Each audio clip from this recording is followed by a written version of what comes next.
So the patience from Joe Root finally pays him off and he's put England in really a commanding position. So hello friends, तो आज हम India versus England fourth test day 1 का review करने जा रहे हैं। तो अगर सबसे पहले बात की जाए तो इंग्लैंड ने 2 टेस्ट मैचेस के बाद टॉस जीता फाइनली, एंड इसमें तो कोई डाउट ही नहीं था कि इंग्लैंड इस बार बैटिंग फर्स्ट करने वाला था, क्योंकि 2 मैचेस जो उन्होंने हारे वो चेज़ करते हुए आ रहे। तो अगर टीम कॉम्बिनेशन की बात कर ली जाए तो इंग्लैंड की तरफ से 2 चेंजेस थे बॉलिंग में। शुएब बशीर आए थे रेहान अहमद की जगह, रेहान अहमद जो कि पर्सनल रीजंस की वजह से उनको वापस जाना पड़ा है घर, एंड देन ओली रॉबिन्सन आए थे मार्क वुड की जगह। तो ये तो 2 चेंजेस इंग्लैंड की तरफ से थे। दैन इंडिया की तरफ से जो पहले ही जसप्रीत बुमराह को रेस्ट करने का जो है वो अनाउंसमेंट हो चुका था, एंड उनकी जगह मोस्ट प्रोबेबली जिनका नाम आ रहा था वो आकाशदीप ही थे, और उन्हीं का हमें डेब्यू देखने को मिला। अगर इंग्लैंड की इनिंग की बात कर ली जाए तो जो स्टार्ट था वो थोड़ा सा कन्वेंशनल किस्म का था, क्योंकि वो सो कॉल्ड बेसबॉल स्टाइल नहीं अपना रहे थे। एंड देन उस चीज़ को हमने थोड़ा सा मतलब ऐसा लग रहा था कि इंग्लैंड ने जो हार हासिल की हैं पिछले 2 मैचेस में उनसे सीख कर शायद ये स्ट्रैटेजी हो सकती है उनके लिए। बट हमें वही फिर से इंडियन बॉलर्स का कमबैक देखने को मिलता है, और क्या कमबैक देखने को मिलता है, मतलब क्या डेब्यू रहा है आकाशदीप के लिए। I mean someone who is filling up Jasprit Bumrah shoes, and specially for a debutant like Akashdeep बहुत बड़ी बात है जब आप जसप्रीत बुमराह जैसे बॉलर को आप रिप्लेस कर रहे हो और उनके शूज़ को फिलअप करने की कोशिश कर रहे हो, and you have really done that right with the perfection. 3 out उन्होंने पहले आउट किए, फिर उनके बाद जो है वो टोन सेट हुआ था, उनके बाद ही है जो अश्विन और जडेजा एक विकेट ले पाए।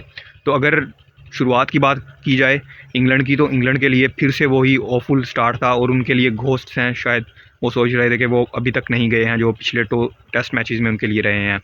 जब 112 पर आधी टीम वापस जा चुकी थी तो हमें फिर से वही एक कोलैप्स हमें देखने को मिल रहा था, आप कह सकते हो, क्योंकि कोई भी प्लेयर, क्रॉली ने 42 किए थे run ball, and then Bairstow was looking good as he is been in entire series. Start उनको फिर से मिला 38 बनाए उन्होंने, बट उसको फिर से वो कन्वर्ट नहीं कर पाए, अश्विन की गेंद पर आउट हुए वो। दैन अगर बाकी बैटर्स की बात की जाए, Ollie Pope golden duck for him.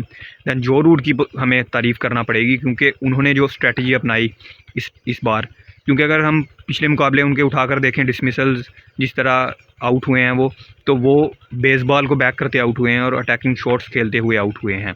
But इस बार उन्होंने पूरी तरह डिसाइड किया हुआ था कि मैं अपनी नेचुरल गेम खेलूँगा, और यही मैंने बात की थी इस टेस्ट मैच से पहले कि रूट को जो है वो अपनी जो नेचुरल उनकी गेम है उसको बैक करना चाहिए। अब फ़र्क नहीं पड़ता कि कंडीशंस बेसबॉल डिमांड कर रही हैं या फिर कन्वेंशनल टेस्ट क्रिकेट की तरह आपको रन बनाना पड़े, तो आप स्ट्रेटजी अपनाइए, और उन्होंने वही किया, और उसी वजह से जो है इंग्लैंड अभी तक जो है वो स्टिक किए हुए है 302 for 7।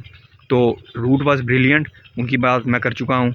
Then Ben Stokes disappointment उनकी तरफ से ज़रूर हमें देखने को मिली है, क्योंकि he has not played a match winnings और match defining innings yet. Stokes की तरफ से कंट्रीब्यूशन फाइनली एक वैल्यूएबल कंट्रीब्यूशन देखने को मिला इंग्लैंड के लिए, क्योंकि अगर वो पार्टनरशिप नहीं लगाते जो रूट के साथ तो इंग्लैंड वहीं पर ढेर हो सकता था, and he has played a really really important 47। उनके बाद अभी जो अनबीटन पार्टनरशिप है 59 की, वो है ओली रॉबिन्सन और जो रूट के दरमियान। Robinson is also 31 for unbeaten, and Robinson ने भी रूट का अभी तक तो बहुत अच्छे से साथ दिया है। अगर इंडियन बॉलर्स की बात कर ली जाए तो आकाशदीप की मैं पहले ही बात कर चुका हूँ, डेब्यू में जिस तरह की उन्होंने लाजवाब परफॉर्मेंस दे दी है, he is remarkable. Then Mohammed Siraj, पहला स्पेल उनका महंगा ज़रूर था थोड़ा सा, बट उसके बाद कमबैक उन्होंने बहुत अच्छे से किया, और थोड़ी सी रिवर्स स्विंग की झलक भी हमें नज़र आई जब उन्होंने बेन फोक्स को आउट किया, क्योंकि वो पार्टनरशिप थी जो वो बहुत फ्रस्ट्रेटिंग नज़र आ रही थी। दैन टॉम हार्टली को भी उन्होंने वापस भेजा। तो ओवरऑल अगर हम बात करें 7 विकेट्स जो अभी तक रहे हैं, 5 out of 7 wickets are being taken by Indian seamers, 3 for Akash Deep and 2 for Mohammed Siraj. एक विकेट है जो वो जडेजा और अश्विन के लिए ईच रहा है। तो जो सर्विस रणजी की अभी तक नज़र आ रही है वो थोड़ा सा बाउंस भी है उसमें, और सीम एंड स्विंग भी है, एंड इसीलिए हमें आकाशदीप की तरफ से बहुत से ओवर हमने देखा कि उन्होंने बॉल किए। 17 ओवर्स इनफैक्ट उन्होंने अभी तक जो है वो करवाए हैं। तो at the end of day 1 अगर हम बात करें तो इंग्लैंड इस वक्त ज़रूर कमांडिंग पोजीशन में है, और इंग्लैंड ही लीड कर रहा है इस वक्त, लेकिन फिर भी हम ये नहीं कह सकते कि इंडिया बहुत ज़्यादा बैकफुट पर चला गया है।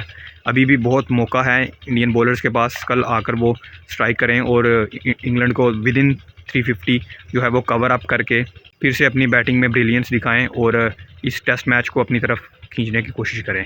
सो वेल डन फॉर जो रूट, उनका जो पेशेंस से उन्होंने इनिंग्स खेली है उसने पे ऑफ किया है, हम देख रहे हैं। और स्ट्राइक रेट जो रहा है उनका वो ऑलमोस्ट 40 का रहा है, उससे भी या फिर शायद बिलो है। एंड इंटरेस्टिंग फैक्ट जो इस बार रहा है इंग्लैंड की इनिंग्स में वो ये है कि रन रेट जो है वो ओवरऑल इंग्लैंड की इनिंग्स का वो है 3.37। I mean, this is really a different kind of run rate and different kind of strategy from England। पहले हमने जो देखे हैं टेस्ट मैचेस पहले 3, उसमें जो इंग्लैंड का एवरेज रन रेट रहा है वो 5 से अबव ही रहा है, और कई इनिंग्स में तो 6 से भी अबव था। तो स्ट्रेटजी ने काम किया है कहीं ना कहीं। बेसबॉल को थोड़ा सा कॉम्प्रोमाइज़ बेसबॉल पर जो किया है इंग्लैंड ने अभी तक। वील होप दैट के कंपेटिटिव किस्म की क्रिकेट हमें देखने को मिले जो 2 टेस्ट मैचेस बचे हैं। और मुझे लगता है कि ये टेस्ट मैच है जो वो बहुत ज़्यादा रोमांचक होने वाला है, क्योंकि इंग्लैंड ने बहुत अच्छे से कमबैक किया है।